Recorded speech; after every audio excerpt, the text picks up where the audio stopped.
So we are honored with Wildcard's presence again. This is I our know. last interview with Well, him. no, we got a No, there's a few more, not handful. too much. All right, Not too many. man. The ones that he set up for us. We'll it's, miss you, Vic. We're gonna miss you when you're gone. Yeah, Yep, man, I tell you you. are, brother. Nice having you here.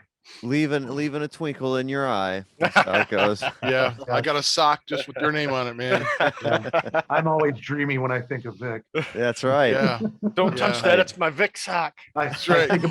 think about that hair wash all over that. me. Like, Yeah. yeah, Yeah. We're gonna have to have Dreadbull start wearing his wig more often. Yeah, my wig and my glasses. Hey, we're I won't missing, be able we're to missing, listen to right. the show then. Yeah, missing okay. Wildcard. The whole Dread time. put on the wig.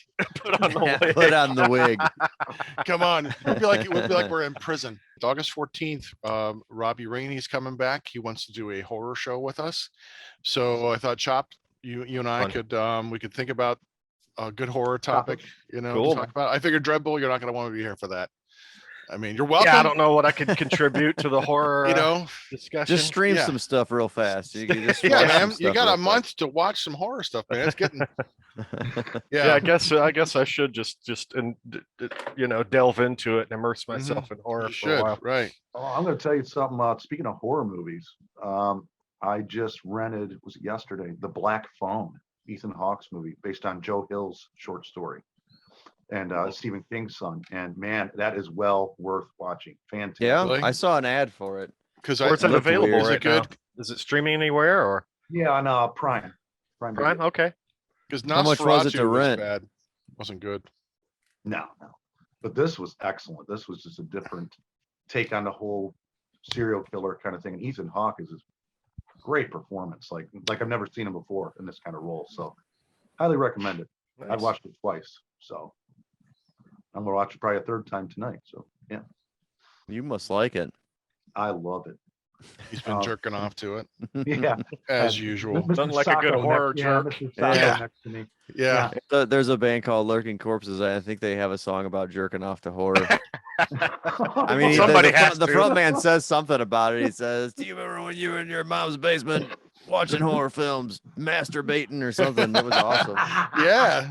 That's All good right. banter right there, man. They're Well, there's awesome, always man. some They boobs were in a- horror movies. so- Yeah, of course. They were a There's load. only one. There's only one that I went, and that's the granny. That one chick. Montag, Oh, yeah. that we froze Uh, it. Yeah. Yes, there's a Luther the Geek. There's You a jerked red- off to a granny in a horror movie? Yeah. Well, he You likes know, you're grannies depraved and anyway. He knows no bounds. MILFs are too young. He goes for the gilfs. The gills, yeah. Yeah, I'm Chop Top, and I like the gilf. I like you. Here comes Right. King. That's All right. right, Here comes nice. King. Hey, How's it King. going, man? Hi, everybody. There he is. Yes. I went through like Nice to meet I had you. to call like people in the Soviet fucking Union to get me online. Nice. I have the worst luck with Zoom. I always have. I always use the other one with the S. I forget what it's called. There's another one that a lot of people use now. I don't know the name of it though. but Oh that's- yeah, the Steam something, right? Or Stream. Yeah, steam cleaner or something. See, that's it. That's it. Steam cleaner. Yes, yes. But I got in. I found that I remember my Maxwell Smart growing up, Get Smart stuff, so I'm in. Nice. Excellent. Excellent. I need my glasses for this one. I can definitely tell. That's Yeah, right. That's don't right. we all? Yes. There we all are. Hey, Yes, how's everybody right. doing? One That's of right. us. One of us. Google gobble. Nice, man. It's good to meet you, King. Cheers to you. Excellent. Excellent. We're gonna have a good time today, and so I'm grateful to Wildcard for introducing us to your music. So I been listening to it all week, and I really like it. All Cool, well, the three appreciate it. bands that I've heard you in: Deceased, October 31st, Doomstone. So I'm looking forward to getting to know you today. Hey, right on. Appreciate it. Definitely thanks. And thanks to everybody for the support for sure. Yeah. You bet. Well, thanks for being on, man. So how do you and Wildcard know each other? King Where did it go- Fowley is where does it- where does everywhere. it start? He's everywhere. So naturally, it's impossible not to cross paths with this guy. So I've been to many shows. I'm a massive October 31 fan. So I remember, the first time you guys played Cleveland, which I can't remember the year, but I've taken pictures of the power sign that I still have from when you tore up the power sign. I had all you guys sign it. I still have it framed down here in my studio. Was that the Lapland Metal Fest? Was that one? No, no. I don't remember who you guys were playing with. I think Crucified Mortals was on the bill. Okay. And it was at the Foundry. I don't know if it was Hi-Fi Club or the Foundry at the time, in Lakewood. And then, you know, you might have had your distro. You had some stuff for sale at one of the Ragnarokers, maybe. It was a festival in Chicago, I remember. Okay. So I think you might have been. Yeah, that was probably like the one where Oz played. Yeah, I believe so. I Yeah, believe I so. think that's something 2014. I think when we did that tour, maybe 13. Yeah. More about that back then. Yeah, I used to run around with those boxes of distros. That was crazy. Yeah, you had all the good stuff you couldn't find anywhere. Like I bought like most of Las Rockets discography from you. Right. So I loved that. I'm very thankful still to this day that you had those Right on. for not having to sell my kidney prices. So that was good stuff. But the man's a legend in the metal community, and you know, just from having followed him on social media, I knew this dude was the perfect fit, because you guys think I'm a savant with metal. This guy is even like he's like master level 99 savant when it comes to So metal, he's- and not just metal and horror. So any kind of horror Nice. stuff, man, please delve into it with him, Yeah. because Well, I figured with his you with might his learn bands- some things from this man. Oh yeah, that is sure. Well, you know, that's awesome. So tell you what, King, we're gonna do our intro, and so we can get into it, and then we'll start nailing this down. Sure, no problem at all, brother. Excellent, man. Have at it. All right. Greetings! This is David DePay from Virgin Steel, and you are listening to Heavy Metal Horror! Stay tuned for more metal and horror! Yow!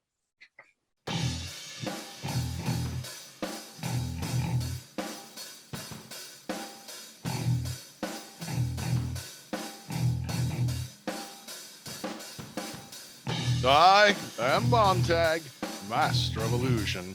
What goes up must come down, but not always.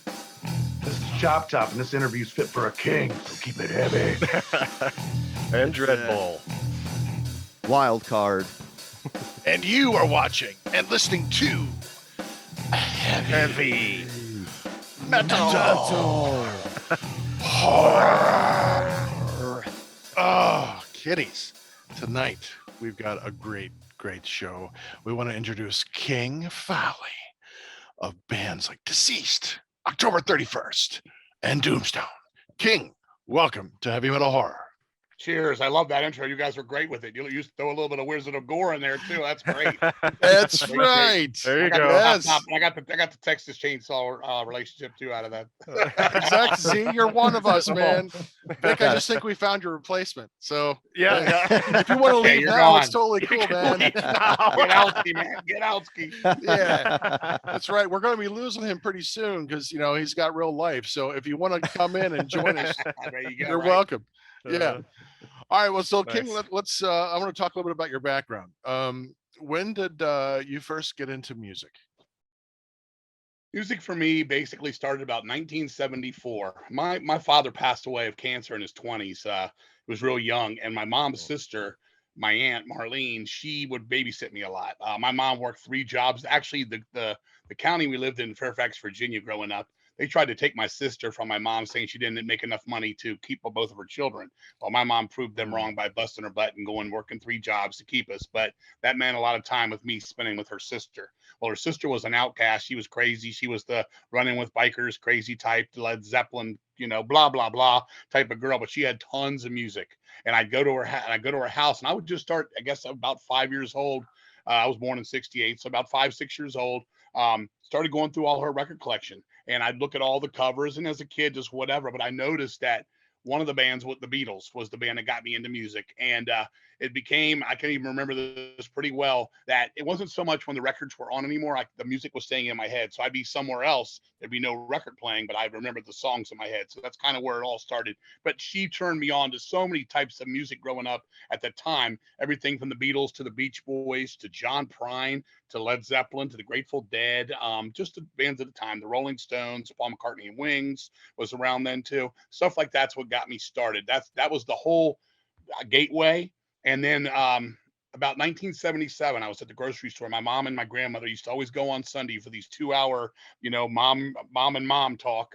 And I would get left around the grocery store trying to find something to do. My grandmother would buy me a roast beef sandwich and one of the 25-cent Grand Union sodas, and that would last about 30 minutes. So I'd try to find things to do, and the best thing to spend time in there was go to the magazine rack. Yep. So I'm over there looking through football books or hot rod magazines, whatever the hell a 10-year-old's looking at. And I just saw this guy, and this will make it easy who it is, had blood all over him. So I knew then that was this band Kiss. And I saw Cheap Trick, basically rollers, but this thing kept sticking out and nuts to me. And I was like kind of freaked out by it because it was kind of spooky to look at him. But the other guys were kind of like, more like not out, they were outlandish, but he was actually scary, Gene Simmons at the time. So, with me going to school, my mom's still having to work, now you're talking like I'm 9-10 years old. I would say at after school rec, and it was a guy there named Jeff Pierce who'd watch me. He was probably 22, barely out of high school himself, and he was watching the kids till 5 o'clock to the parents of the kids that had to stay till then because their parents worked. Well, one day he said, "Man, you ever heard of this band Kiss?" I said, "Yeah." He goes, "Do you like them?" I said, "I've never heard them." And he basically gave me a note that he wrote it out. It was to some friend of his that was not, he told me to walk across the street of the school property, go up this hill, turn. I mean, I should have done this as this is a third grader. And I go looking up there, and there's this guy, his name's Victor Myers, and he gave me a note for him to give me his Kiss record, Kiss Destroyer. So I start walking back to the school. We're going to play it. And I'm looking at that artwork, and I'm sure you guys are familiar with that cover. And I'm like, these guys are freaking out. Yeah, they're all floating in hell. And I see that guy again, Gene Simmons, with that freaky look. So we go in there. It's in the gymnasium, one of these giant, huge gymnasiums for an elementary school. And he pulls out the library little phonograph with the speakers on it, blah, blah, blah. And he starts playing. And the first song is Detroit Rock City. And as you all know, on that one, it starts off with an intro about somebody dying going to a concert. So Here it is again. Now, first it's the blood, then it's Gene Simmons and them floating in hell, and then it's this death thing. So it's kind of weirding me out. And eventually the music comes on, and I'm loving it. It's Detroit Rock City. It's King of the Nighttime World. It's God of Thunder, and I'm loving it. And Jeff Pierce said I still know this guy, Jeff Pierce, to this day. And he said I was just headbanging like a little kid, and that's what got me to, I would call it the heavier stuff. You know what I'm saying? And that was about 1977, 78, right around there. And that's how I got my gateway into music and into like hard rock / metal. Okay. Nice. So Nice, good story. yeah, I mean, we have very similar stories about when we first discovered Kiss. Because I was about in 5th grade in 77, and someone, wintertime, people would bring albums in to listen to and music, and someone brought in like Black Sabbath, Paranoid, and someone else brought in Peter Frampton and Live, and then someone brought this Kiss Destroyer. I'm like looking at the artwork going, oh my God, yes, this is something in it. Something about this guy with the dragon boots. I want that. Yeah. And then I heard the songs. I'm like, oh, it was just like, I think I went through puberty, that winter. Yeah. So no, that's awesome. So what attracted you to metal as a genre? Like, what about it that makes it so exciting for you? Hyperactivity as a kid, 2nd grade. I remember being in 2nd grade and my mom getting called in, and the lady telling my mom, "Your son is very hyperactive. He's very aggressive. He's just don't shut up, blah, blah, blah, blah, blah." That was part of it for me. So when I got to these bands, I always wanted to hear stuff with a tempo to it. Okay. Whether it be, you're going back to like your Ted Nugent's Cat Scratch Fever, like what I call radio metal of the time, stuff like Jane from Jefferson Starship or Barracuda from Hollywood. This was like that kind of stuff. But then I had a friend named Dan Warden, and his brother had all these tapes, and we'd go through them. And I remember he was a real hippie type. He'd have America and Crosby, Stills and Nash and all this stuff. And we found this band Black Sabbath, and we played it. I'd heard it was crazy, but we played it and we thought it sucked. And the reason being is because it was on the song Planet Caravan from Paranoid. And we just thought it was this, another hippie, blah, blah. It was bullshit to us. So it's funny how this happens, because then his sister had Van Halen 1. And we went and put this thing on, and I was like, this is what I want to do. This is the kind of crazy shit, because Van Halen 1 now was back then was like Napalm Death. You know what I'm saying? Right. So aggressive and crazy. And then, then you found like I said, your Ted Nugent's, your Aerosmiths, your Kiss, just the heaviest of the hard rock, And then for metal, it kind of got to me about late 79. I had a friend named Marcel in school whose brother worked at a hotel and got all the bands that came through the clubs.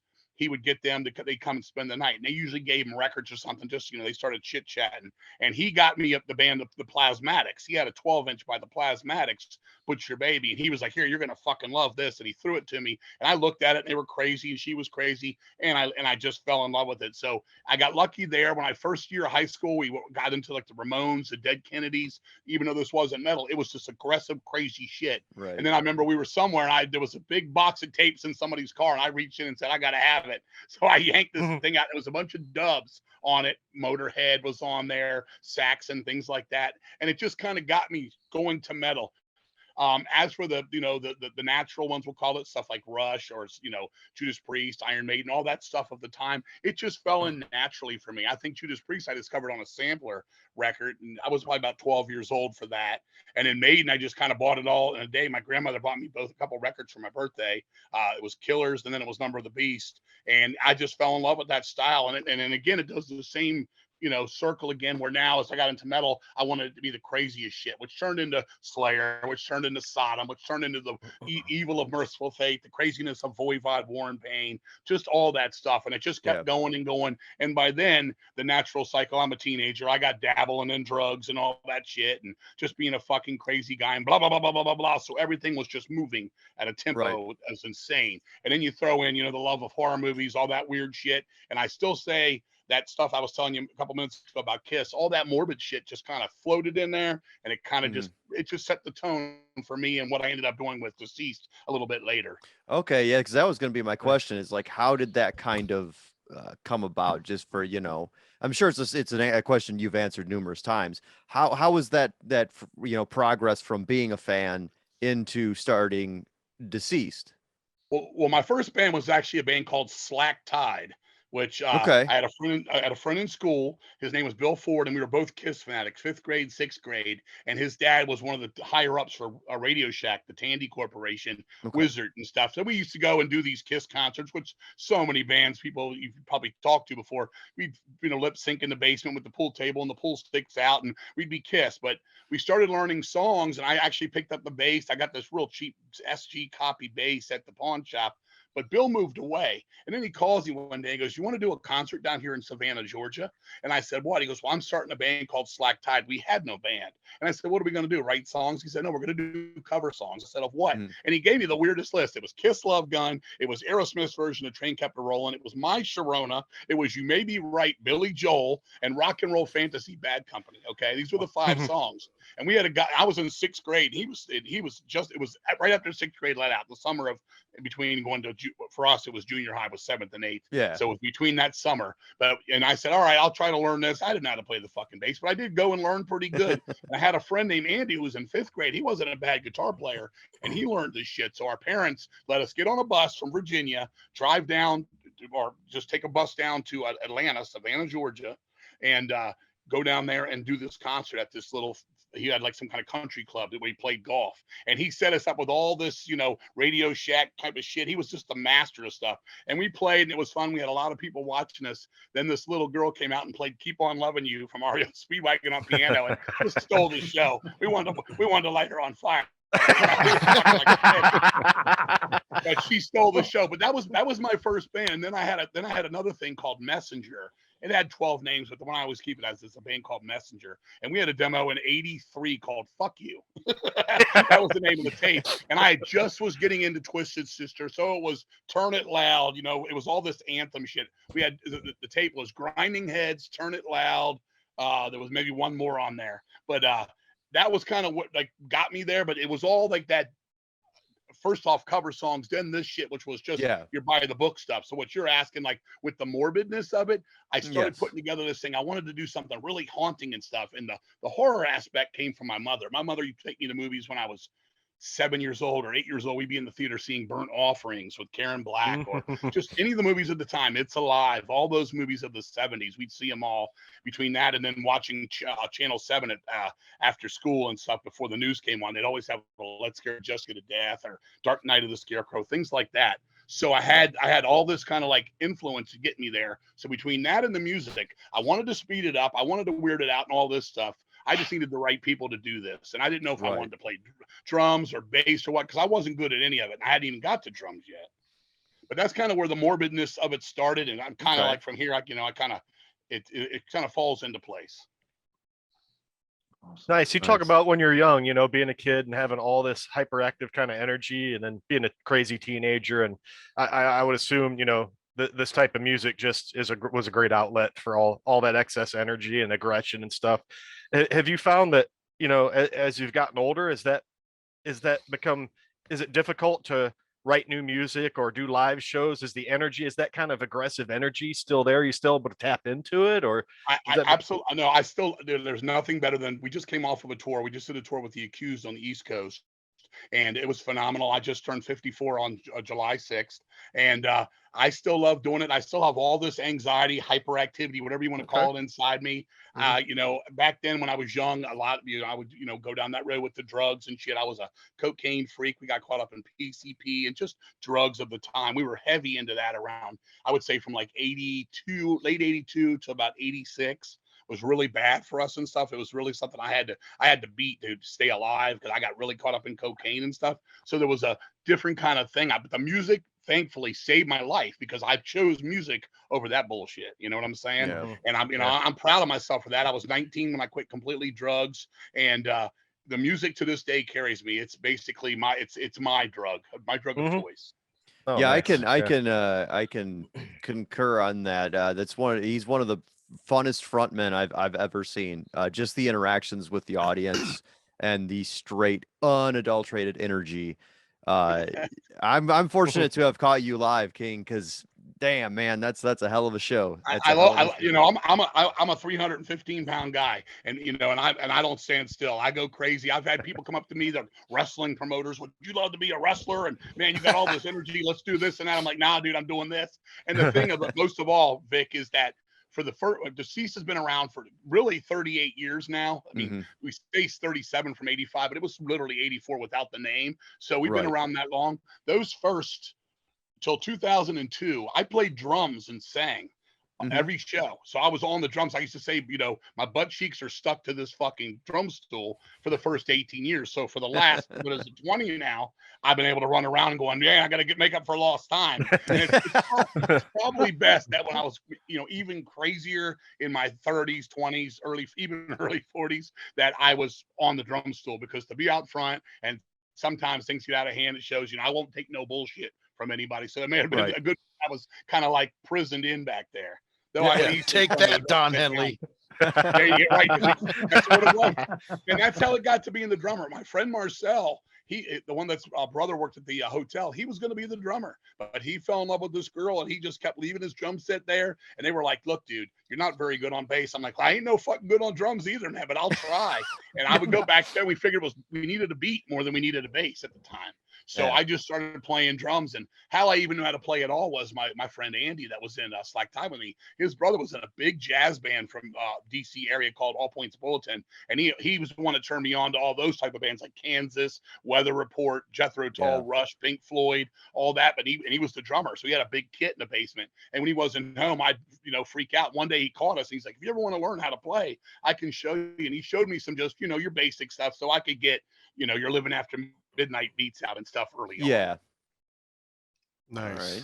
Yeah. Well, from one fellow drummer to another, I mean, we are the most important part of the band. So, I That's get right. it. Exactly. I was double important. It's the singer and the drummer. That's right. That's right. You're the whole rhythm section. There is no band without you. That's right. I know. Follow me. I still tell the band, you carry the amps, I'll carry the band. That's right.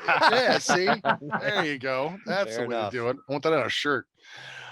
So in all these years, you must have met some of your musical heroes. So can you talk about maybe some of your musical heroes that you've met, and what was that like to meet them? My all-time musical hero, the one that's the top of the list for me, is Steve Harris from Iron Maiden. The man looks the same, he acts the same. They made it on their own terms. They never licked the ass. I call it, they never licked anybody's ass to get there. Yeah, they did their own thing. Right before COVID hit, he was over here with his the British Lions. He was at this club about an hour from us, and my wife's like, "You're gonna go see it?" And I'm not big on the British Lions. It's okay, but she's like, "That's your idol. You should go there. Maybe you'll get to meet him." I said, "Well, I've heard that he's been coming out at shows and talking to people and meeting people." I said, "I'm gonna go." So I went by myself, and I went up there, and it was a real it was a real cold night. I think it was January. It was a really cold night, and then they played for like 2 hours, and this fucking club was, I mean, it was drenched. And I watched this man, who we all know is worth over $100 million, you know, one of the most respected men in music.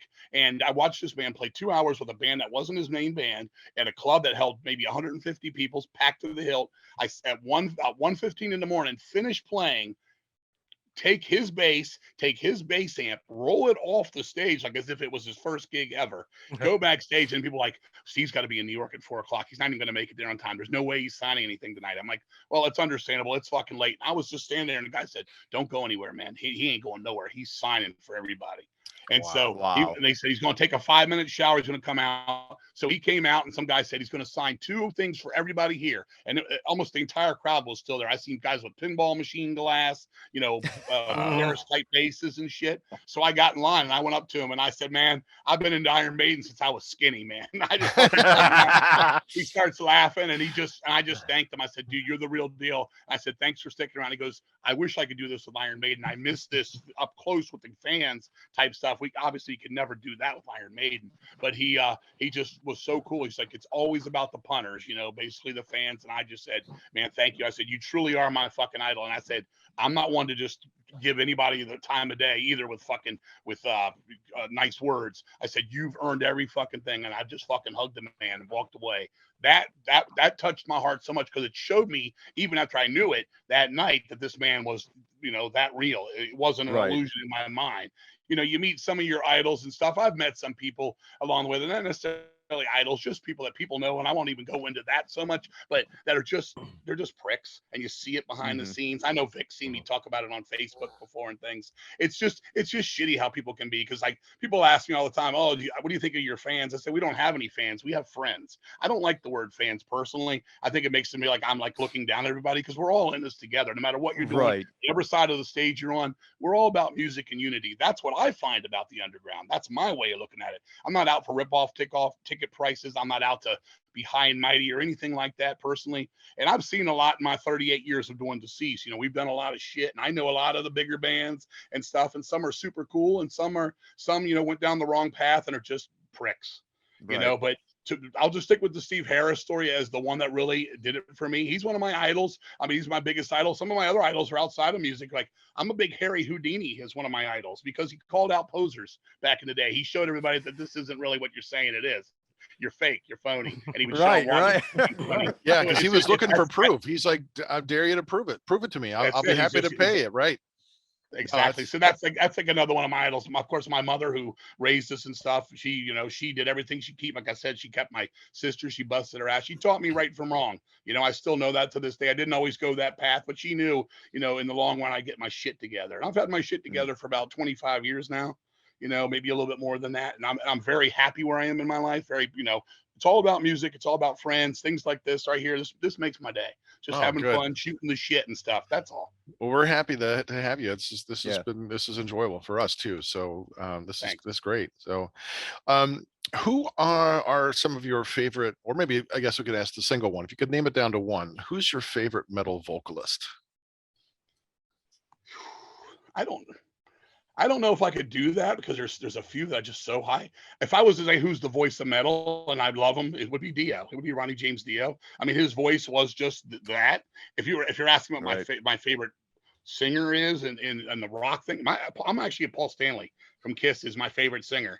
He's not a metal guy, but he's in his day, not now, but in his day, he was an amazing singer. I always people that, and for females, it's always been Pat Benatar for me. That's my two go-tos always. You know, you put on something like Kiss Exciter, the song Exciter, or something with some of the best Paul Stanley vocals. That's the toppest for me. But I also love Ian Gillan. I love Bruce Dickinson. I love the old Rob Halford from the 70s. Those are some of my favorites. You know, then you get outside the box. You got Karen Carpenter. Just as a music fan, things I love. You know, there's a lot of them. But I would say it would be for metal. It would be Ronnie James Dio. Nice. Fair enough. Have other musicians reached out to you and told you how much your music has influenced them? And if so, how does that make you feel?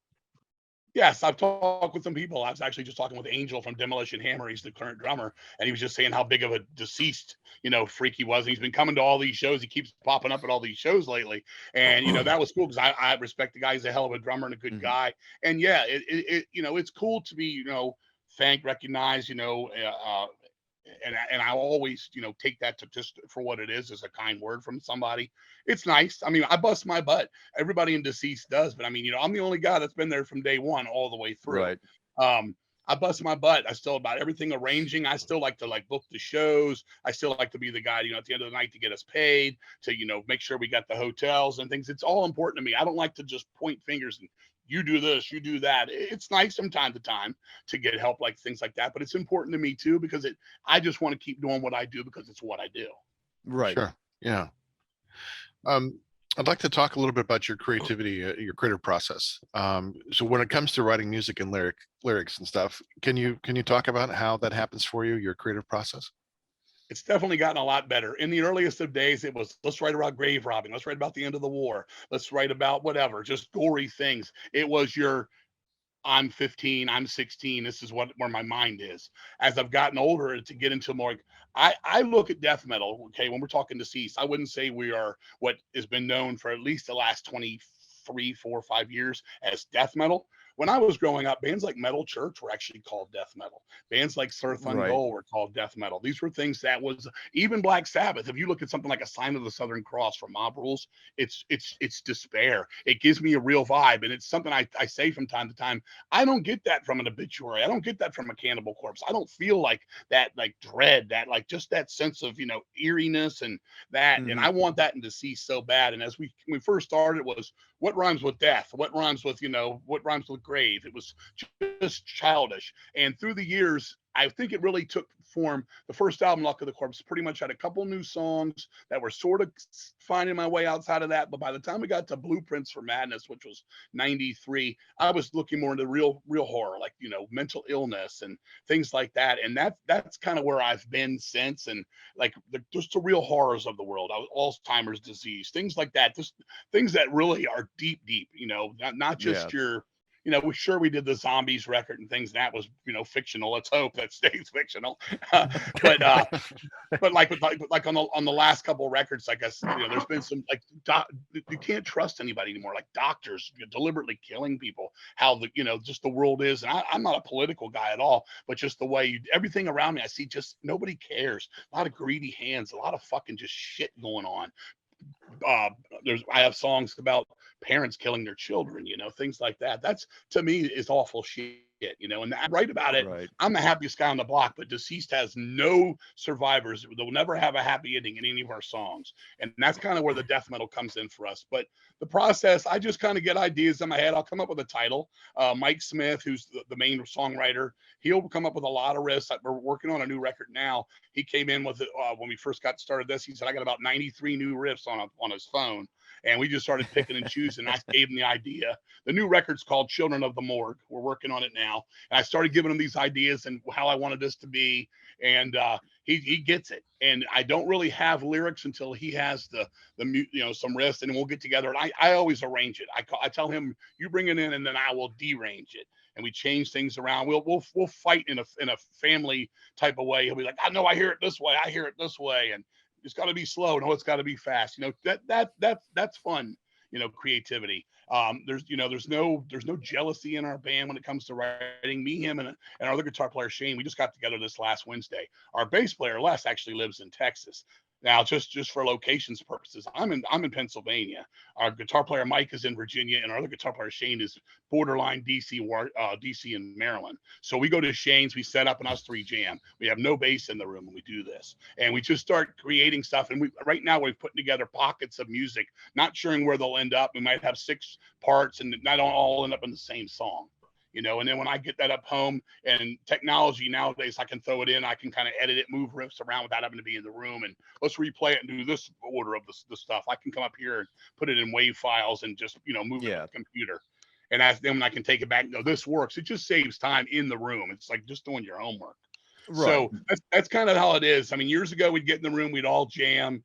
For the longest time, from around 1991 till about 2006, it was pretty much the same lineup then for years and years and years and years. So we kind of got in a little, formula for that stuff. But since 2006, when both guitar, well, Mike doesn't play live anymore and Mark left the band completely, we've had it kind of where we just kind of get in the room when we can and do things. And when we do it, we bust our butt. Your head's got to be right to be in the room. Yeah. But that's the only time I'm ever a dick. I'll say this. I think I'm one of the nicest people you ever met. I mean that sincerely. But if we come talking music and stuff and we're not all in and we're not all focused, I can be like, come on, motherfucker, get your head on right. And that includes me too. You got to be ready for that stuff. It's important. It means a lot. Right. Like you were asking earlier there, that, about just staying focused, even at 54. And we don't write, Vic might know what I'm talking about here. We don't write rent records, meaning we don't just throw 8 songs together and call it a new record. These are songs that we got to be proud of forever. When we're long gone, these are epitaphs that, will stick around. Yep. You got to be able to stand behind your work. So. Yeah, because I don't want to write 8 new songs and go, here's the record. Maybe 1 or 2 of them are good. I got to believe in them. We all do. Right. See, Vic, now that's how you do it. Yeah, I know. I've just been writing learned that, you'd records be my all whole right. life. Damn it. We're still waiting, Vic. We're waiting for that song. Yeah, come on, man. You guys gotta don't do like my Automo- rent records. Come on, motherfucker, get it together. Don't write no rent record. Rent's too damn high. All right. Well, can we another creative question? I want to talk a little bit about your autobiography, "Stay Ugly: The Life and Your Deaths of King Fowley."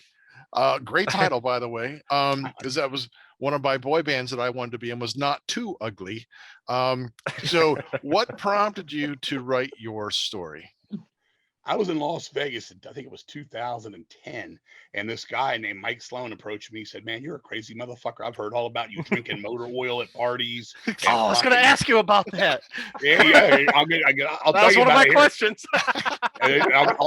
I'll tell that while we're going through this. So kind of get you there. Okay. We were actually leaving a party. We went to this little get together at somebody else's, trying to figure out where the party was going to be for the night. And I was like, "Where's the fucking beer?" And it was actually me and Dan Wilkler.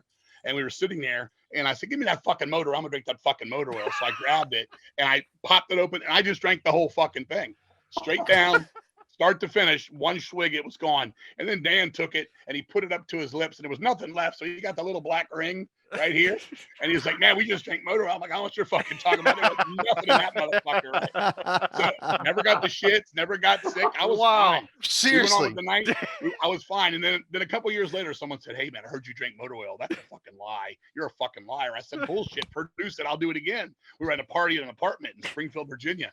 They didn't have any motor oil in the house. I said, "Give me some fucking oil." So she brought me Wesson oil.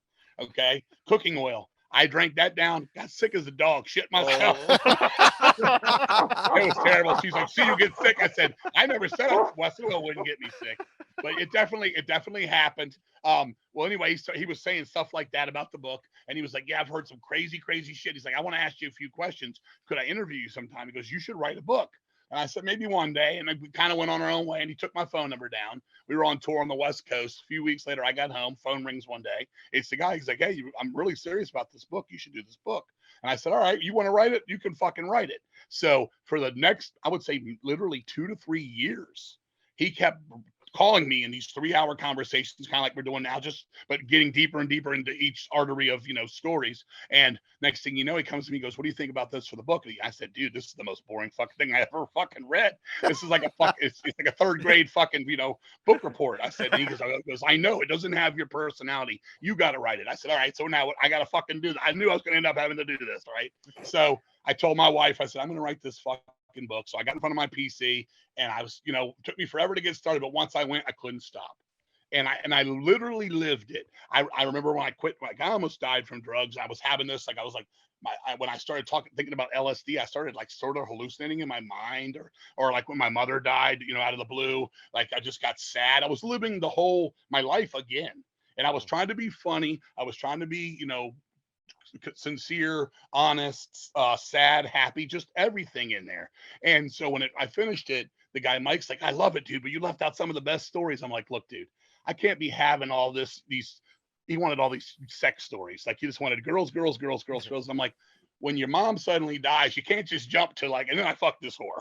You know, it was kind of like, it was literally like that. So when the book was done, I said to him, look, you can ask me 50 questions and we'll put it after the book's done and we'll add it to the book. Cause he was like, man, you got to talk about when you're going to fight Man-O-War or when you fucking punched Broken Hope in the face and all this. I'm like, then ask it as one of your 50 questions. And he did.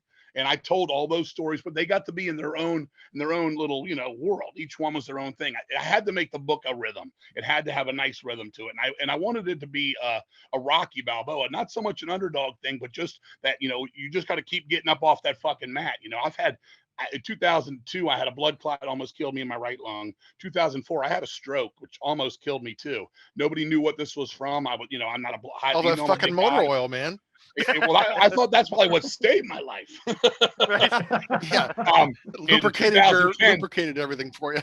Yeah. Actually, the day, that night that this guy came to me to do this book in Vegas, we left Vegas. We were going to Arizona, and all of a sudden, I had this weird heartbeat. I was like, man, my heart's beating weird as shit. So everybody's like, you're just hyper. Go to sleep. Go to sleep. Go to sleep. So everybody was sleeping in the room about 7 a.m. I'm like, man, my shit's beating weird, man. I think something's wrong. So I went to the fucking lobby of this hotel, and the lady said, can I help you? I said, yeah. I know. After a show, I mean, I look crazy now just talking to you guys, you know, but after a show, I'm like, you know, I'm telling her I'm not on anything. I'm not caffeined out, nothing.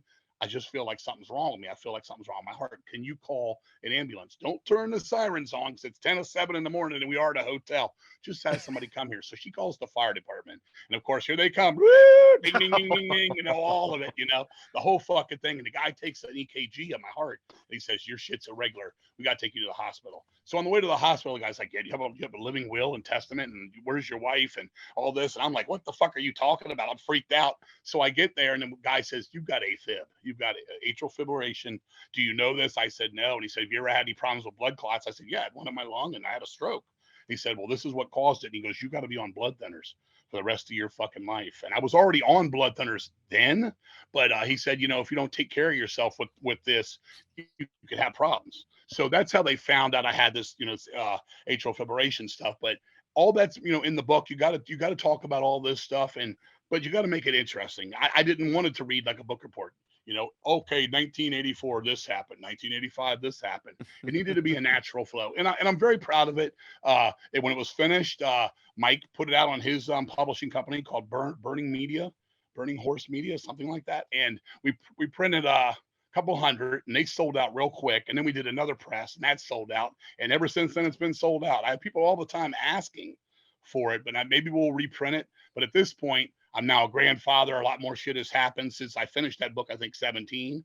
A lot more shit has happened, good and bad. So I'm thinking that I'm going to do another book. And I think I was going to call I'm a Grandpa Now. Because, you know, Grandpa could tell dirty stories. Grandpa could be the nicest guy at the party. You know, any of that stuff works for it. So there's plans to bring that back. But yeah, I'm proud to Stay Ugly. And a lot of people, you know, came to me and asked me about drug addiction and stuff, you know, on the side. Not anytime anybody needs any help with that or just losing loved ones. You know, we've had a lot of fucking of issues with deceased people dying in the band.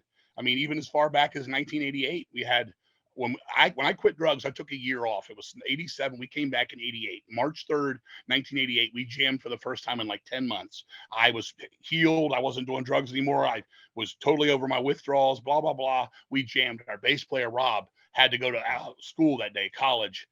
That night, we were supposed to get together and party, all of us. They came by my house and said, you want to go? I said, I'm going to stay home, man. I'm beat up. First day back. Next time I'll go hang with you guys. They went to Mark's house, our guitar player. He had to go out to dinner with somebody. He said, I'll meet you over at Rob's house. They started driving to Rob's house. They got a flat tire. Doug, our guitar player, got out, went around his car. First, he assessed the situation, jacked the car up, went around to get a flashlight as it started to turn into night. And all of a sudden, he heard a woof, woof. He looked up. Everybody that was with him was hit by a van. The first guy was the only one to live. He saw a van come over the hill at like 50 miles an hour. He jumped up on the trunk of the car. It whacked his feet backwards. It just basically got his hips and flipped him, his legs. He lived. He's still handicapped for the rest of his life. Walks with a cane. But Doug's brother was there. Doug's brother Steve was there. He died. Larry, one of our good friends, was there, and he died. And Rob, our bass player, was there, and he died. And this was all on March 3rd, 1988. And we were freaked the fuck out. I mean, that was the very first day of me coming back, and Deceased is back. You know, I'm fucking drug free. Let's go for it. So that's one of the reasons the album is called Luck of the Corpse when we did that, because we always feel like we had this really bad luck with the shit, because our first album was called Luck of the Corpse. But you know, that and then we've lost 2 other drummers. One was sick and died, and the other one, Dave, just a few years ago, he drowned. He drowned. So there's that part of the story too. And you know, it's a sad thing, but it's part of life. I mean, I tell everybody, no matter how happy you are in things, life is life. It kills us all in the end, man. Yeah. So that was a part of the book I wanted to address too. And that's in there, but there's also triumphs too. Look, I beat fucking drugs, fuck drugs. We got signed. We did things our way. We're not Iron Maiden, but we got to do them on our level. We get to get out there and be ourselves. We don't give a fuck. If we don't fit in with these fucking underground bullshitters, posers, assholes, dickwads, I don't care. I know I'm a mouthy motherfucker. If I go and play a show and there's people in the fucking room of other bands that are higher than mighty, we'll use Morbid Angel as the example, and they're fucking acting like bricks and treating people like shit, I'm telling them, you're a fucking dick. Fuck you. I'm not in this for you. I'm in the underground. We're all even. I don't give a shit. Like, we've played shows with bands. We weren't allowed to sell our merchandise within a mile of the club. They're getting paid $2,700 to play. We're getting $50 for gas. We're talking maybe 20 years ago, and we're not allowed to sell a couple t-shirts to make some, toll money home, things like that. That's bullshit to me. If you want to do that, go play with the Rolling Stones and Kiss and lick their ass. You know what I'm saying? I don't want to play this big boat and little sea shit. So that's part of it too. I talk about all this, but I mean it all in the friendliest gesture. I just want everybody should just fucking get along and have a good time. And that's like what I got the most out of the book when people came back and said, "Hey man, I appreciate your spirit. I know you're pissed at this and you're pissed at that, but you're fucking happy at heart, because I am. I want the world to succeed. We all know what's been going on the last couple of years with COVID and all this crazy shit and just how fucking weird the world is right now. But we all got to exist in it, man. So let's do it the right way, man." Right. Yeah, good. It's a good message. So who would you want to play in the biopic? They're going to make a movie of your book. Who plays you? Bobby Blatzer from Rat. Nice. All right. No. I don't know. I really don't know. I always say that because we always announce the band, I always say, and I'm Bobby Blatzer from Rat. So that's why. One time I had goofy hair like Nice. Let's talk about touring a little bit. We always like to hear good road stories and touring stories.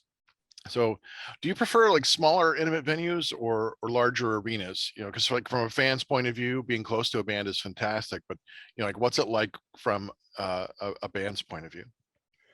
There's a lot of different things about it. When we first started, our earliest shows were these basement parties, and we got we were the local heroes in Virginia, and we'd have 200 kids in the redneck fucking guys' basements just fucking going nuts, and it was fun. We're just kids and stuff. And then when you get on your first stages, which happened to us about probably our third year as a band, we started getting into clubs and stuff, and you're like, oh, look, there's a real PA. Oh, look, there's a place there you can sit for a minute before you play and things like that. And that was fun, but you still got to be up close and intimate.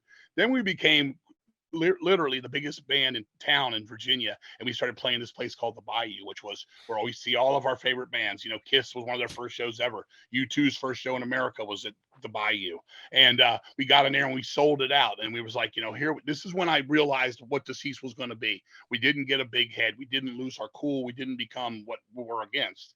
And you go in there and be like, hey, what do you want? Here's a rider, what do you want? And you're like, oh man, cool, I'll take a couple Gatorades, thanks, and then you go from there. Then as it gets a little bit bigger, then you get on these festivals, and now you're playing with bigger bands. You're on there, you're like, oh, here's Sacrifice from Canada, and blah blah blah, and you start doing this, and it's cool because you're like, look, we're coming up the ranks, but we're doing it the right way. Then it got to the point where we were playing like big clubs and going out and playing, and we were like, yeah, it's getting cool, but now it seems like we're a little bit distant from what we are. Like for example, when we went and played Wacken, Deceased played Wacken. October 31 actually played Wacken first, but when Deceased played Wacken, we played to like 30,000 people. And I had t-shirts at the end, and I like to think of myself as a pretty strong guy. I couldn't even get one t-shirt past the photo pit into the crowd. And literally, like, you had to pass it to somebody who had to pass it to somebody to get it to them. So these people are like, you can't even see their faces anymore. So that was like, it's cool, because you're like, hey, look, we're playing a place like what maybe Kiss would play here, and you'd think you're Kiss for an hour, even though you're not. And that was neat for what it was, but it was different. You're on a huge stage, which is bigger than every stage you've ever played on combined. you know. So then you go back home, you get back down to earth, and you do some more of the middle stuff. I prefer playing where the arms are right up on the stage. You can get right in their shit. You know, I like to get up. I'll pull if you got a beard, like see a couple. There's a beard right here. If Dreadbull get his, I'll pull that motherfucker right up on you. Pull it. What's that? You know what I'm saying? We do. And we this tour we just did have mustache of the night between songs. I was like, Nice. Nice. I was like, ladies, you paying attention to this? Best mustache in the room. So I like to have that interaction and stuff. You know, just bumping people's stuff because you can see each other and you feel it. That's the best. But they all have their ups and downs. We went and played this festival in where was it? The Netherlands. We were in the Netherlands, and this guy said, "Can I get you something to drink?" I said, "Man, I could really go for one of the Fanta oranges, you know, on the can." I said, "Let me get a Fanta." He comes back, and I shit you not, he came back with 200 Fanta oranges, like he rolled them in, like as if it was a grocery store. I said, "Man, I just wanted one, man. I don't know if there's an English translation problem here or what. One, uno." But I was like, bands. He was saying that people ask for this shit, you know. In that same, I think it was that club or the one night before, Foreigner was playing there, and they were telling us like their rider was insane. Like, we need 70 rolls of toilet paper, and you know, we need this and that. And you're like, it's weird. You know, I just want cold water. You know, if I'm in the mood for something little, you know, but more, I might ask for a ginger ale. You know what I'm saying? That's it with us. But to be up close, it's always got to be about that. It's the best. It's the best. Well, that's great, because one of the questions we like to find out is what's in your rider. You'd mentioned Gatorade, but did you have anything else specifically in your rider, like anything outrageous? Truthfully, what's in our rider? Absolutely no Metallica or Megadeth played before we play or any time that day. I'm not a Metallica guy, and it just seemed like this one tour, everywhere we went, master every night. I'm like, it's driving me crazy, man. I can't take it. Help me. I was like, put that in the fucking rider. When we get a rider and stuff, I drink a lot of cold, like bubbly, you know, the bubbly seltzer water. That's as far as it goes for me. Nobody in the band really even drinks. Maybe Matt has one or two and Shane one or two. So it's not even beers, nothing. We don't really, not a big rider, nothing at all. You know, just something cold drinks, and sometimes they'll put some pretzels back there and shit. We've never been that band. We don't care. Yeah. What'd you do with those 200 Fantas? I don't even, yeah, exactly. I don't even sit back there like in the dressing room. I like to hang out. And most of the time I'm in the merch area, just talking to people I don't see, you know, except when I'm in their town. So that's where everything goes. But our current drummer, Amos, he's been helping out a lot. And he got us a merch girl now. So for the longest time I did it. And he goes, "King, you got to shut up. Because when you go on stage to sing, you're done fucking shot." And I said, "No, I don't lose my voice ever. I'm fine." But he's like, "No, we're going to bring this girl out." And we did this tour just now with her, and it did help 100 times. I'm still sitting there talking, but it's like, it literally used to be, I'd play this, I'd be the merch guy before we played. I'd put all a fucking towel or something, or, you know, something over all the shit. We'd play. And as soon as the second we finished, I'd run back to the merch booth, sit down and be like, "Hey, what do you need?" You know, it was like that. So, you know, that helps like that. Nice. So what's your favorite food to eat on the road? What do we eat? I'm a steak and salad kind of guy. Me and Matt like to wander off to Texas Roadhouse and get a steak and salad when we can get away, but we don't get a lot of that stuff. I'm a low carb kind of guy myself. I like I'll eat that, and like just burgers with I meat, a lot of meat, things like that. What else do I eat? We eat some string cheese now and then. Nothing too fucking, nothing great, nothing grand. Yeah. Things like that. I mean, in the morning I go get some bacon and eggs and stuff, whatever's in town, preferably the local, you know, restaurant establishment, some kind of, you know, cool diner and stuff. We found a lot of cool ones of those in the Midwest, you know, things like that. Yeah. So yeah, most of all steak and salad kind of guy. Nice. Okay. We like hearing outrageous road stories. So can you share like your most outrageous touring story that you feel comfortable in sharing with us? Sure. I think what would it be? Or you can share multiple. We love hearing these stories. Yeah, we got plenty of time. We got all the time. You know, we can spend as much time as you want. As long as you're comfortable being on, we got the time. Yeah. Oh yeah. I'm cool. Definitely. Because I've read this one. See, as I get some insider information, having followed you, say what you're going to say, and I'll see if I want to go with that one. I kind of want to hear the story about Brian pooping on that guy's face. Okay. That's We were okay. I like where we're heading already. We played Vakken. First October 31 got over there. We got signed to Metal Blade, and all of a sudden he said, "Would you like to play the Vakken Fest?" I said, "Sure." It was weird because October 31 had only been around 4 years then, and Deceased at the time had been around 14 years, and we hadn't got asked. So we went over there and we played, and we had a great time. We played at like 6 o'clock, had a great crowd, and we were just now the rest of the night's just hanging out. Well, Venom was the headliners about midnight. And I said, we got to go see Venom. And they were telling everybody, don't get in the photo pit during the first 2 songs of Venom because they're going to let all these explosions off. So we go over there, and I'm like, let's get as close as we can and see if, like, we can get the explosives on us. And me and Dave are sitting our drummer. I'm like, let's let the shit blow up, and let's just see what happens. And all of a sudden, we look behind us, and our guitar player, Brian's white as a ghost. I said, what the fuck is wrong? Now, this guy lives in Elkin, North Carolina. He's a real hillbilly, but he's the world's best heavy metal guitar player. And he goes, oh my God, man. And I said, what, man? He goes, I have shit. And I said, what do you mean you shit? What are you talking about? Why are you ghostly white? And he said, I have shit. I said, slow down, dude. So I said, let's get out of the photo pit, man. We're going to get blown up. So we walk away, and he goes, well, look, this food over here is terrible, man. It's making me sick. It's giving me the fucking runs. I'm sick. I said, okay. So did you shit? And he goes, well, I went to go to the Don's John, and they didn't have any toilet paper. He said, I couldn't do it. So I started to walk back to go get some napkins. He said, but the squirrel was peeking out of the tree. So I said, all right, so what happened then? He said, I just ran over there. And he said, but now there was a line. I couldn't get even into this shit. I said, what'd you do? He goes, I ran into the parking lot. I said, well, then what'd you do? He said, I pulled my pants down, and I just shit diarrhea everywhere. And I said, wow. And then he said, but the weirdest part was, I said, what? He said, then a hand hit my leg. And he looked down. This guy was passed out. And and he said, oh my God. He tried to tell the guy, I'm so sorry, but the guy was fucking passed out. He was gone. So I actually put, so he was freaked out from that. I actually put it in my book, and I said, if the guy that this happened to is reading this, he's promised you a bottle of your best booze and, a good detergent for the rest of your life. Oh man. That was the Brian one. That'll make you quit drinking. Yeah, it was. Yeah, he was. It was. Wow. Some people get vomited on by their friends, but that's a different At least thing. I've never shit on you. Yeah, you never shit on me, at least, Dreadbull. I'll take that. You fucking Americans. Most of the tour, we were doing some shows in Pittsburgh, and in my crazy days, and we were over there with Immolation, and Revenant was there, and Ripping Corpse, some of the bands of the early 90s. Immolation's still around. And we were at this hotel, and everybody was partying. We started drinking, and I said, that Mrs. Pac-Man machine sure would look good in my house. And they're like, what, that one right there? And I said, yeah, I'm going to take this motherfucker from this hotel. So I opened up this fucking window, and I just threw this fucking Miss Pac-Man machine out the fucking window. Now, everybody in Pittsburgh is very mellow. They're very mellow. And they were all like, oh God, King's crazy. He's been drinking. He's all, so I'm like, and I need that fucking microwave too. So all out of this game room.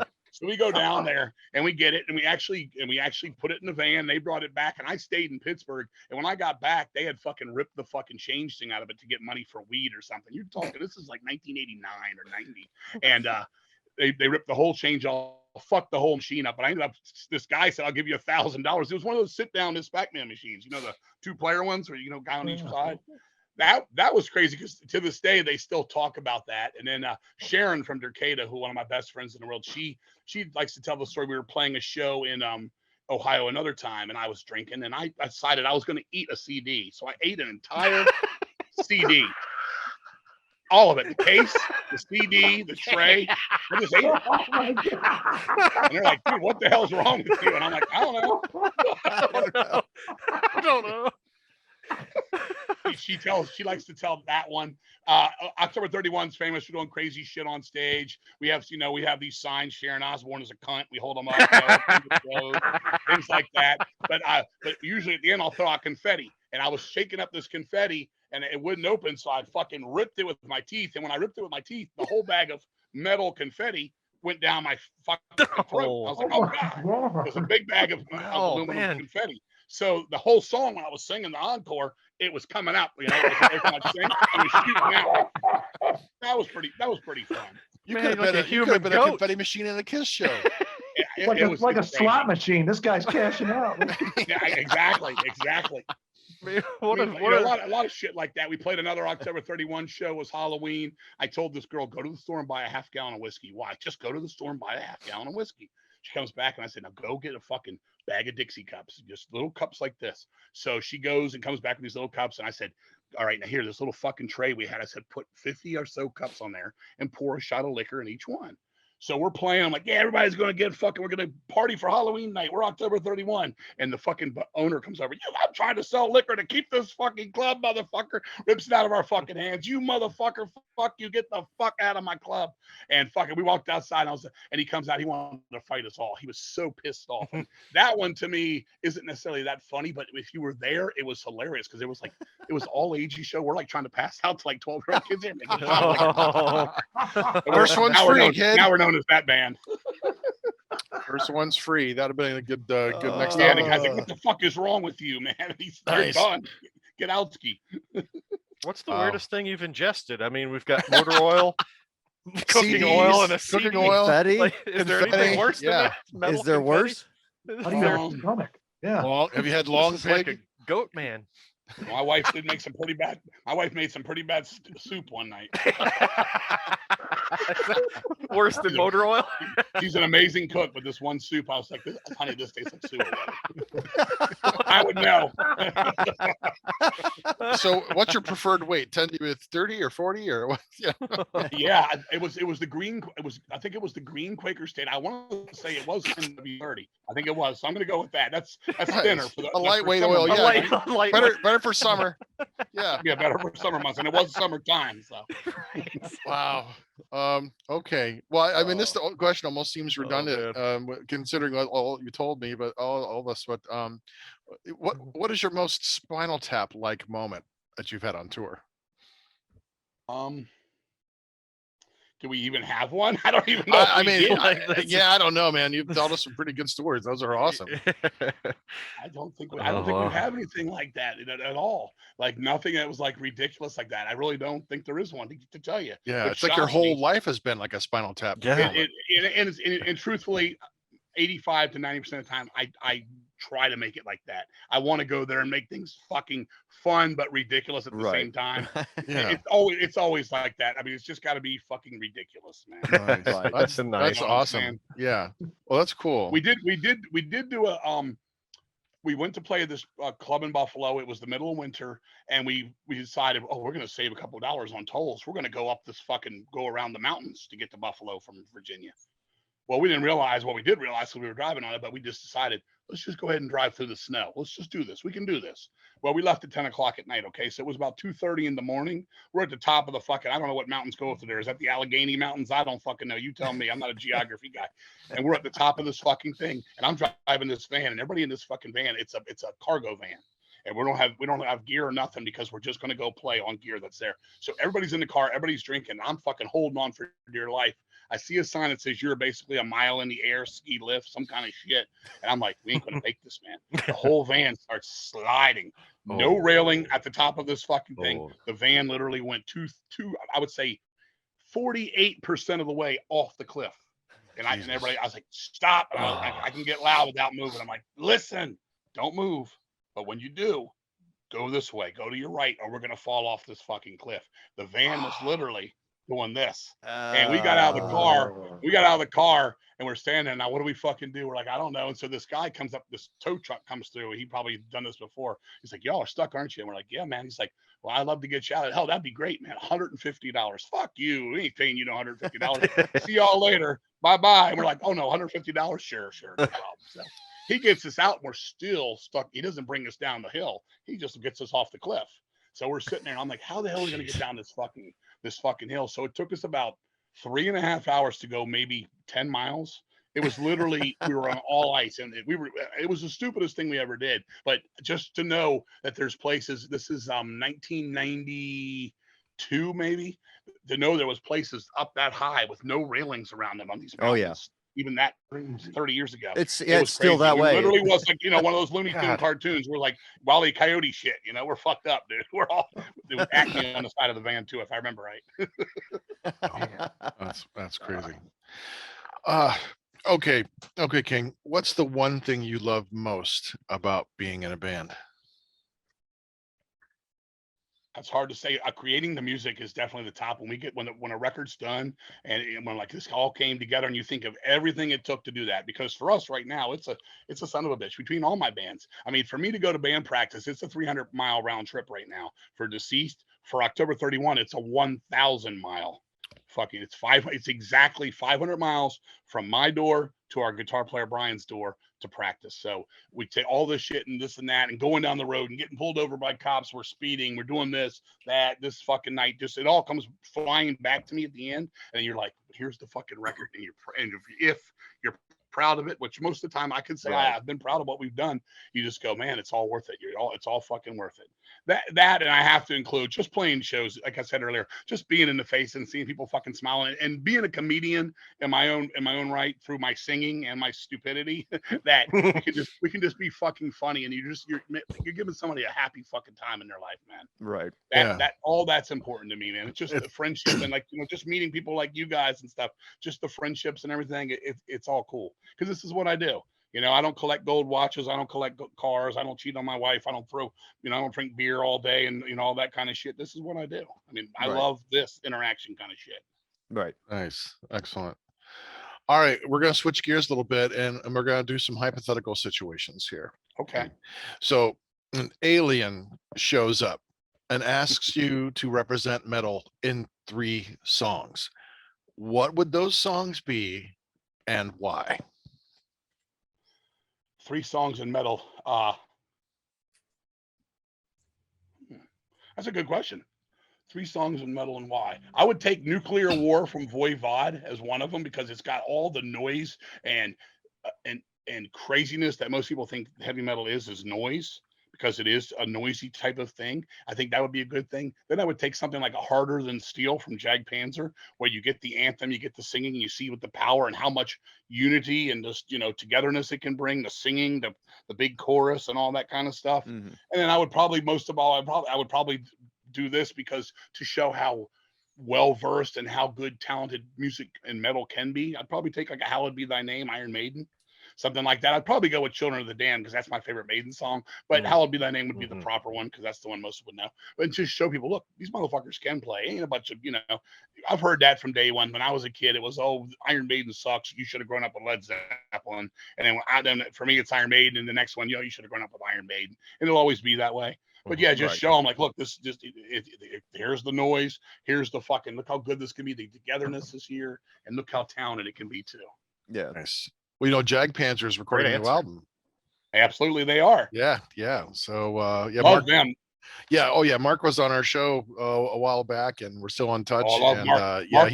Mark told me we played Keep It True together. He said, when Deceased plays, I'll be up front. I won't miss a second. And sure enough, from start to finish, there was that man right there, 5 feet from me, man, from start to finish. I love them. I've been a Panzer fanatic since day one. I go on record and I stand by this. Ample Destruction is the greatest U.S. heavy metal album ever made by anyone, ever, hands down. Oh yeah, yeah, great band. He's a super cool guy, super nice. So okay, another hypothetical question here for you. Sure. If you could ask Mozart one question, what would it be? Ask Mozart one question. I don't know. I don't know what the hell I could ask that man. You got me there. Okay. All right. That's no problem.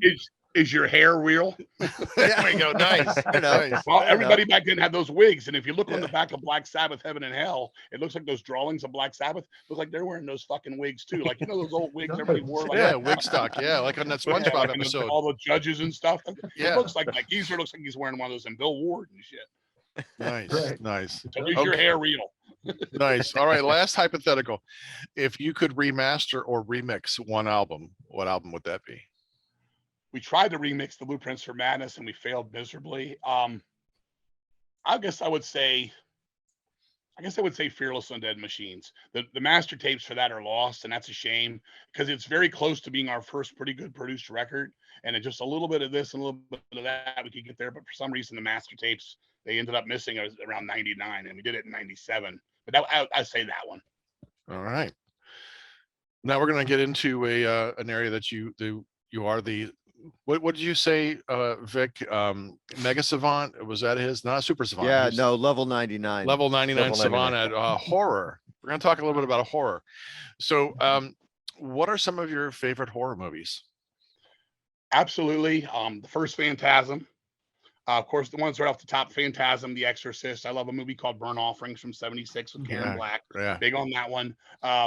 Let's Scare Jessica to Death. Love that one. That was filmed in '71. Came out a few years later. I think that's very dark and mystical. Love the original Black Christmas. Love that film.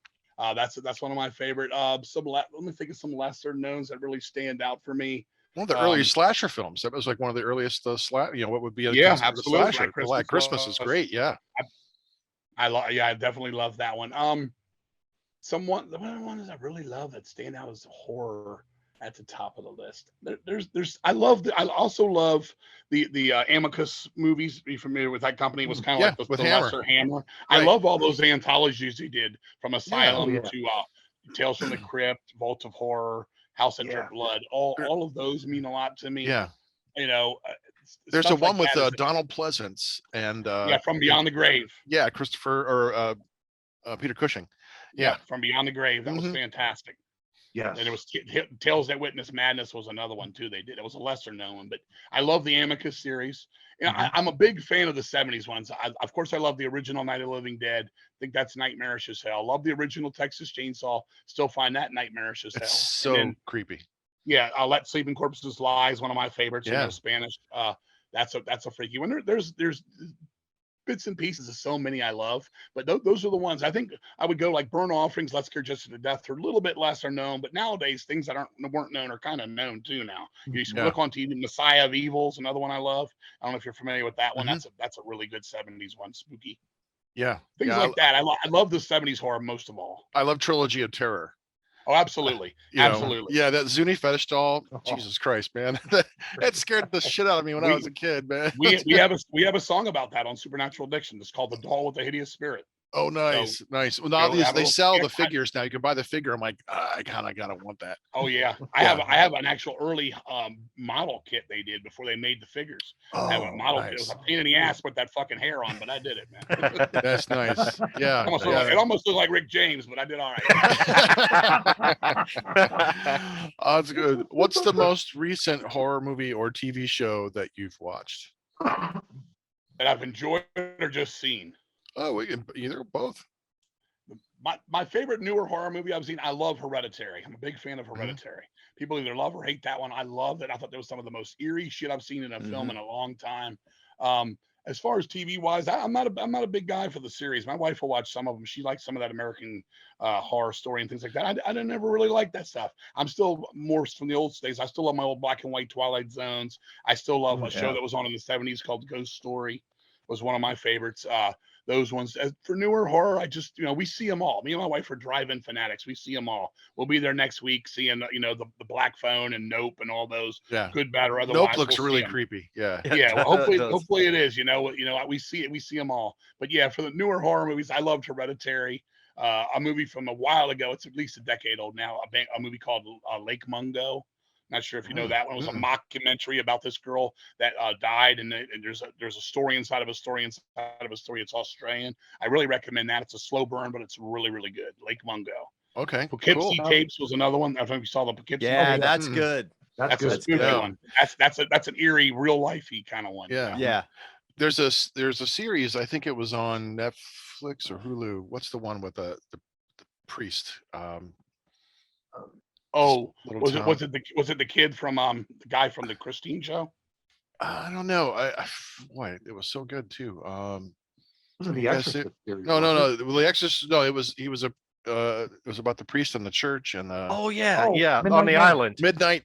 No, Midnight Mass. Midnight Yes. Mass. Yes. Have you seen Yeah. that? That's it. That's Oh, that's yeah, my wife yeah. was watching that. That's the one Yes. that guy was on the New Adventures of Christine. It was the brother. Oh, okay. was- Yeah, he was so brilliant. good. Yeah, I'm trying to get Okay. him on the show because he was just brilliant in that role. Oh, that's awesome. Yeah, Yeah, He's, I- I didn't watch that. My wife watched it. She liked it. She said it got a little talky to her a little bit. Yeah, But I like the New Adventures of Christine. So yeah. I'm halfway there with you. That's a fun show. Good.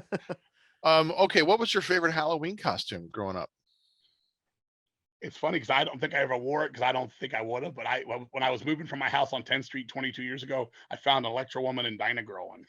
Nice. You remember that show, of course? The Yeah. big Sid and Marty Krofft guy. Right. I don't remember having any really crazy costumes. We just wanted to go out and fucking get candy, so we would do whatever. But somewhere I had Electro Woman and Dinah Girl, and I don't know if I wore it. If I did, so be it. I was a Nice. trendsetter. Yeah. There you go. Well, speaking of Halloween candy, what is your favorite Halloween candy? If I was that okay, I don't eat chocolate anymore for years, but my favorite growing, I still like the Hershey with almond bars, probably that. And I don't know if you guys are old enough for this, but do you remember the marathon bars? Oh yeah, yeah. They were a foot, they were, They were foot long. huge. Yeah. Oh, well, Yeah, they yeah. had a ruler on the back of them. Right. That was some of my favorites. And I know they still make these, but they don't taste the same. I like the old Carmelo bars, the old ones. They were like Yeah. this big block, and the big thick blocks. But I don't really eat chocolate anymore. I Yeah. haven't had chocolate in years. The ingredients have gotten cheaper. Cheaper chocolate, and it's not Mhm. sugar. It's cornstarch or corn sugar syrup. It's not the same. Doesn't taste the same It's one. not. I'm not a big candy guy. My wife did bring me home some of those Reese's with the peanut butter in it. And there's like the new ones. Yeah. It's peanut butter outside, peanut butter inside. I like those, but I don't need to get caught up in that shit.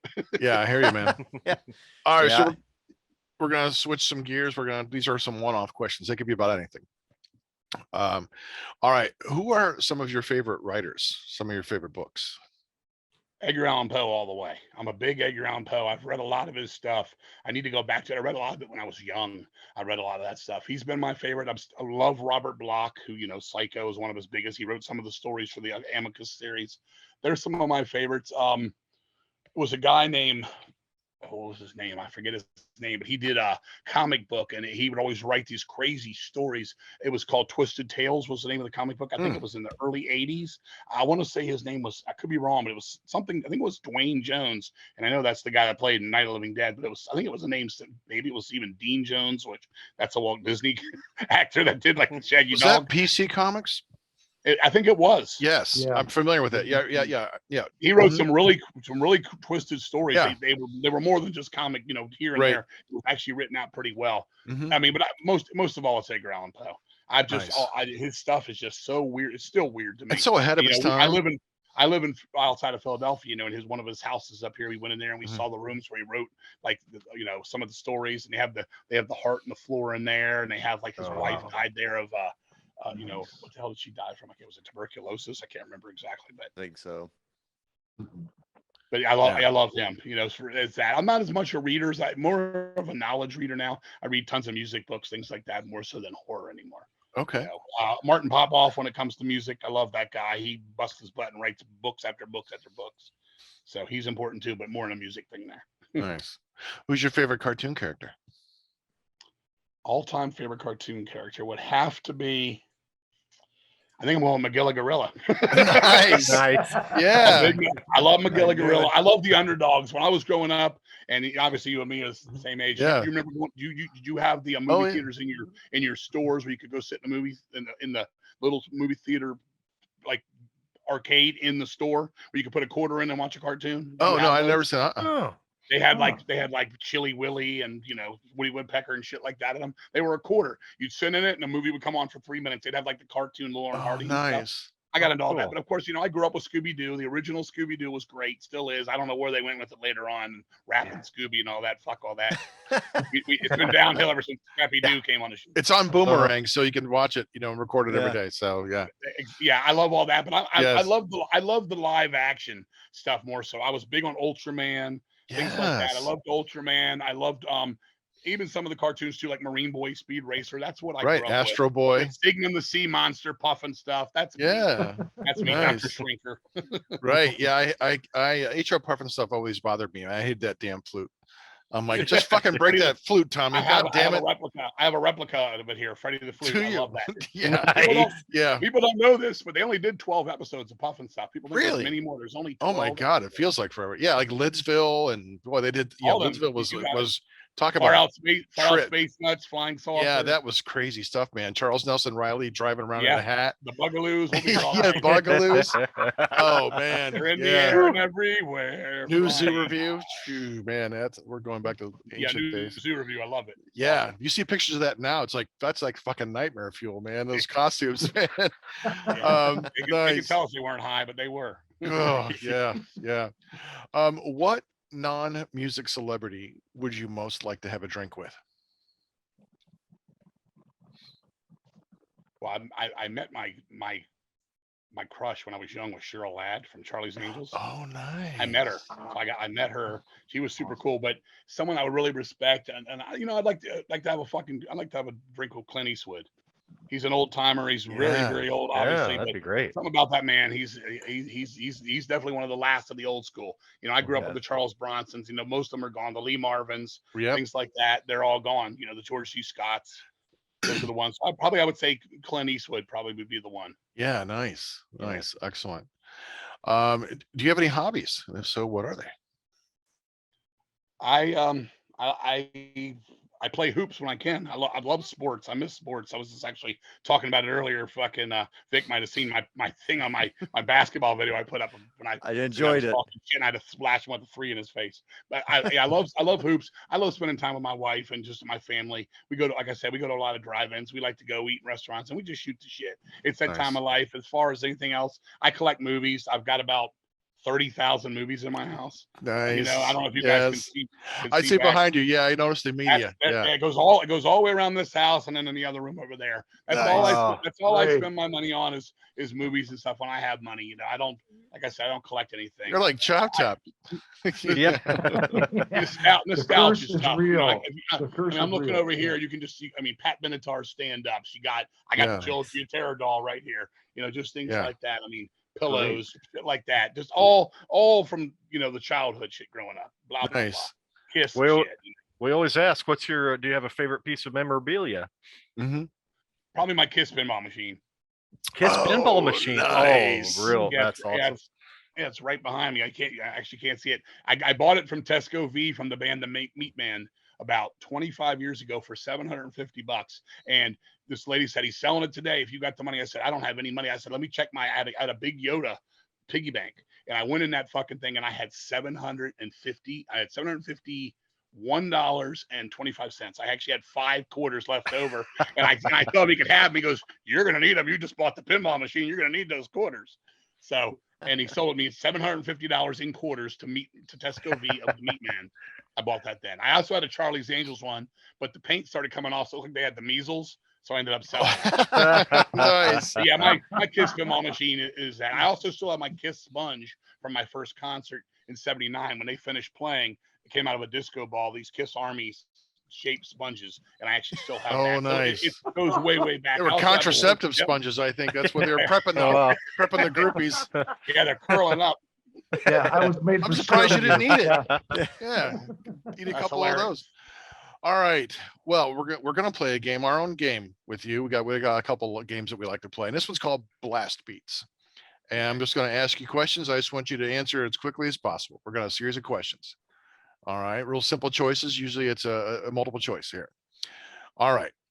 Hot dog or hamburger? Hamburger, Favorite pizza topping? sausage, Paperback or Kindle? paperback, PC or Apple? PC.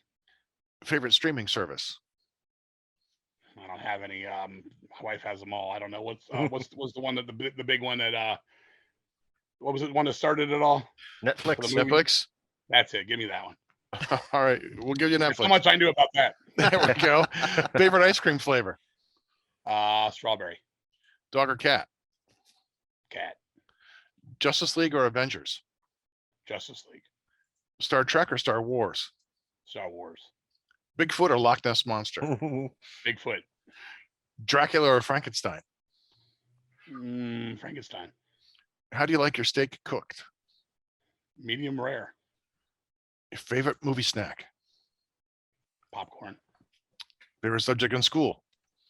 math, Least favorite subject in school? science, Favorite board game? Kiss on Tour board game. Nice. Spielberg or Tarantino? Spielberg. Your favorite Christmas gift? That I ever got? Yeah. My mom put a stereo on layaway for me in 1980 when we had no money at all, and we just kept paying on it, so I could have that. So that, and it came. She gave me 3 records: Kansas Audio Visual, the Rose soundtrack from Bette Midler, and the Bee Gees' Greatest Hits double album. Nice. Excellent. Nice. The best concert you've ever attended? Ever. Black Sabbath Mob Rules 1981 for Arena, and I got to say Voivod opening for Venom at the Ritz in 1986 for underground shows. Nice. Nice. And Wow, that's right. what a crazy show. And last, what is your favorite line from This Is Spinal Tap? Or favorite scene? My favorite line has to be, "They were still booing them when we were playing." I love that. Matter when he shows them all the drawings of the animals, and he says, "Oh, I wish I was this." And he shows them Batman. I Nice. love those. All right, we got another game called the Hot Seat. So I'm going to name a band, and I want you to tell me your favorite album by that band. All right.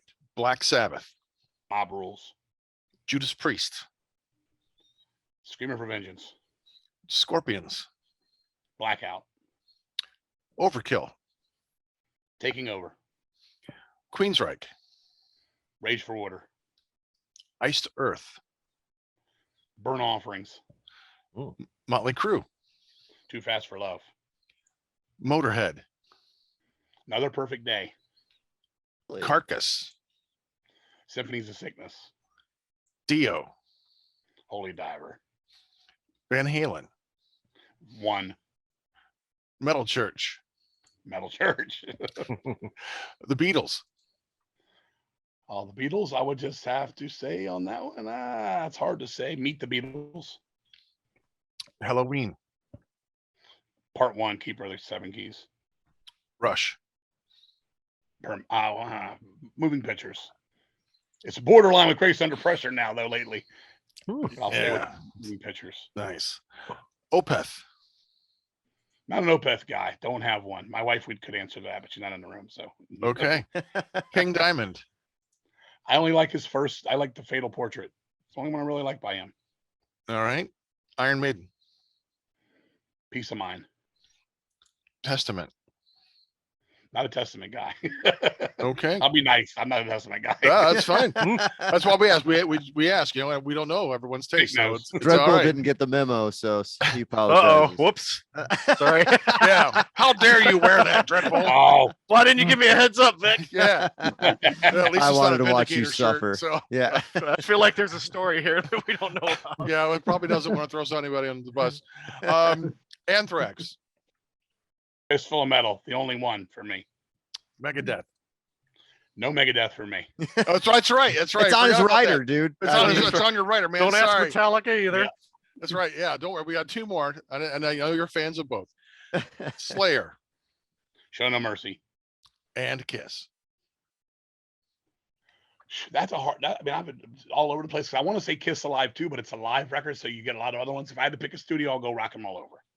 All right. Excellent. Nice. Yeah. You know, hey, you did a great job on the hot seat. A lot of people kind of freeze up. That's why we call it hot seat. No. I can go. No, go, you go, got go, it, go. man. You are the savant. You got the savantness going. Mhm. All right. Now I'm going to play a pretty great game. This is called Name That Festival. All right. Deceased is playing a festival with 2 other artists. I'm going to spin the wheel of mystery to find these 2 other bands. Then I'd like for you to name the festival that you are all playing at. So I'm going to share my screen here. He looks perplexed right now. Yes. All right. King, can you see the screen here? I can. All right. So we are going to spin to see which 2 other artists you are playing with. Oh, there went Willie Nelson, damn it. Oh, Cher? Cher. Okay. Nice. Nice. Okay. So deceased Cher and Cher. deceased. Okay. We're off to a good start. Yeah. Am I strong enough? That's right. If I can turn back time. Yes. Maybe a duet. Yeah, baby that's And metal. baby metal. Nice. All right. Well, baby metal.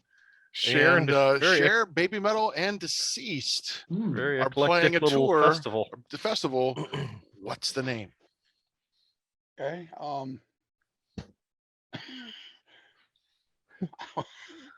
That's I a mean, we got toughie. it's all females except for us, so we should really be able to name something for that.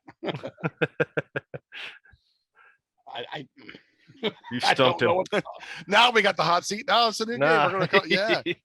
You stumped him. no. Well, for sure, we'll call it the No Skiing Allowed Festival. Oh, yikes. Oh man, Uh, that's okay. No skiing allowed. That's there good, we man. go. Okay, you know, Yep. well, yeah, baby metal. I mean, I Stay know off this the is crazy Slopes kids. Festival. I was Yeah. gonna come up with something with boobies and dicks. I mean, I didn't know where to go with it. That's pretty good too. Movies and dicks. So, okay, it's the boobies, the sort of boobies and dicks tour. I was thinking like Yeah. There we go. Dad, the diva, and something else. You could go with. Baby metal. Oh man, Oh, that's awesome. That's Okay. great. you pulled that Um, one out. Yeah, yeah. We always like to kind of finish up with since we've already learned what your favorite piece of memorabilia. So you just finished the tour. So what are your plans for the rest of 2022 or into 2023? Do you have like new music? Do you have another tour? Something else going on? We're getting ready to play in Ohio at a festival at the end of this month in Youngstown, Ohio. We're actually playing. I forget what it's called. I call it the Festival of Illegitimate Logos, illegible logos. A bunch of Gur bands and us. It's the last Saturday. We're playing the last Saturday of this month. And then actually something we didn't touch on, but there's actually a movie getting made on my life right now. Oh, see, Okay. biopic. That was asking who kidding. what do you want to play. So there's a movie. I Yeah. told. Yeah. So who did you want to play for you? Well, I'm actually playing me in the movie. Oh, nice. nice. It's called King of Nobody Metal can do Life. it better. A friend of mine, Patrick's been making this movie for almost 10 years. He's going to animate some of these stories. You'll get to see the motor oil story probably through cartoon. all these stories are going nice. to Oh, be man. Awesome. He's been filming, and we're actually doing this. We're doing an invite only show in Virginia on Saturday, August 13th. At a place. He's going to film a concert, and some of the old guys from the band and stuff are going to be there and stuff. We're going to have a fucking cool thing with that. That's the two things going on, and there's a possibility that we'll be doing a tour later this year with Bulldozer. Oh, Oh, nice. wow. That's Would that awesome. also- that, We're gonna that be will be like around November, but that's pretty much as far as gigs right now. That's as far as it goes for gigs. But we are busting our ass writing the new album, Children of the Morgue. Nice. As So would far that as tour October- with Bulldozer, would you be coming back into Ohio for that one? Yeah, is Yes, that is yes. that stateside? Nice. Coming near the Yeah, Cleveland it's area? Because probably gonna be we're a lot of the running. places we just did with the Accused, but we're going to redoing it. We're going to be going up to Canada for a couple shows too, if it falls into Nice. place, which it should. Right. Is Okay. the new album going to be out this year? October 31. October 31 right now, to a degree. We're actually going through some turmoil with that because our guitar player Brian he's 58 years old. He's no longer in the onset. He's in it now. He's got Parkinson's disease going on. And he's dealing with that. And I don't know where that's going to go as far with playing shows anymore with that. But we're going to Right. try to get one more record. And he's dealing with a lot of shit right now. It just came on, out of the blue about 2 or 3 years ago, and it's really picking up steam now. So he's Yeah. seeing some specialists and things like that. But we're busting our butt on that for him, and we're looking out for him. And anything that can be done to help the man, we'll definitely do it. Right. Yeah, that's rough, man. It's hard to hear that. That's just not good. Yeah. So, well, King, we want to thank you for spending time with us tonight, and we have had a blast hearing your stories, and just thank you for taking your time to hang out with us. Absolutely, you guys are professional. You had your little wheel. I could even see it here, man. This has been the easiest. Nice. That's the first time anyone's ever called us professional. Actually, follow the wheel. The way, Nice. yeah. Yeah. That's that's You a guys, are, wheel. you guys are fun. You're professional. This is good. You've been doing this a while. I assume I haven't really seen it, but I will go back and investigate now that I know. more Yeah, about yeah. it. Well, we're going to tell you where you can find us. We've been doing this about a year and a half. Awesome. Yeah. Fucking Yeah, fantastic. we've had a good time, and you're welcome to come back anytime. Now that fall's coming in, Chop Top and I are do the horror stuff, and we're going to be having some special guests coming in and doing horror stuff with us. But if you want to come on and do a show with us about horror, we would That'd be love to have great. you back on. I would love to do that. Positively, count me in for that sometime. Okay, Let me cool. know. Well, we'll Really? contact Thank after the you. show's over. We'll get your contact information, and we'll definitely do that. Well, speaking of it, if people want to find you, where can they find you? Can they find Deceased online? Are you guys on social Well, yeah, media? we at have all? a deceased page on Facebook. We also, if you can come to me. I don't know how my friends are on Facebook now. It's usually right about at 5,000, but you can get in there. I can pound. You get these people, these names in there that don't exist. Like Clit Massacre. Who the hell is that from Chile? Like we can erase them. That's under Kingsley King Fowley. My email is kingdoomstone, KINGDOOMSTONE @yahoo.com. Anybody's invited to email anything they want. If anybody wants to come to this thing in Virginia, by all means, send me an email soon. It's actually 4 weeks from yesterday. It's August 13th. It's invite only, but it's free. Anybody that wants to come, wants to be part of it. It's going to be a big film crew. It's going to be a cool thing. Anybody, anywhere. I got some people coming a long, long way. We just played a show somewhere, and some guys flew from India to see us, and I was like, "You're fucking crazy, man." But yeah, kingdoomstone @yahoo.com. King Kingsley Fowley Facebook, Deceased on Facebook, and we're going to be around. If anybody wants to book shows, talk shit, have fun. It's all there for the taking, man. Oh, cool. Yeah, I'll find you on Facebook and definitely send you a friend request. Please, yeah, do. Yeah, cool. You know what they'll do? They'll say this guy wants to be a friend, and I'll pop you in. If it says it's maxed out, don't worry about it. I'll put. I've had to do this so many times. Yeah, no, that's awesome. That's awesome. One last thing before we go. Sure. Would you mind doing a bumper for us? This Absolutely. is King Fowley of Deceased, and you're watching and listening to Heavy Metal Horror. Excellent. This is Thank King you. Fowley from Deceased, and you're watching and listening to Heavy Metal Horror. That was perfect. Nice. Excellent. Thank you. Oh man, this has been great. Thanks again. Thank you. This has been so much fun. We're going to do our outro. We're going to get out of here. So, hey, you can find Heavy Metal Horror on unsaneradio.com. Listen to full episodes or download to your device. You can find us on Facebook, Heavy Metal Horror Podcast. On Instagram, look for Montag Lewis. That's one word. Our YouTube page, Heavy Metal Horror Podcast. If you're watching, that's where you're at. And don't forget to hit the subscribe button. And we're also on Roku. So maybe you're watching on Roku on Hotel Metal Jam. So if you know someone who'd like our show, tell them about us. This has been Montag, Master of Illusion. Chop Top. Dreadbull. Wildcard. And King Fowley. And King Fowley. And you've been watching and listening to, all right, King, bring up the horns. Bring him up. Heavy Metal Horror.